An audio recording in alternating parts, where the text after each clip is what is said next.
While the gopis are desperately searching for Krishna in the forest, they start acting out Krishna's leelas.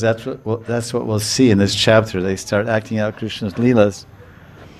And they start acting out Krishna's leelas with such intense mental absorption that they actually they experience madness, unmad, and they lose all their sense of self-awareness as they identify themselves completely with Krishna.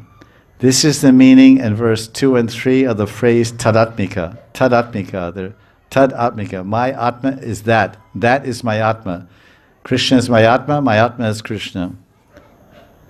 Their minds are fully absorbed in Krishna. In the gopis' high state of madness, their minds, intelligence, and very souls are one with Krishna.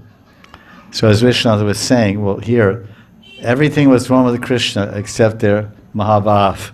Their Bhav was, they were one in the quality with Krishna, but their Mahabhav, this is the different point.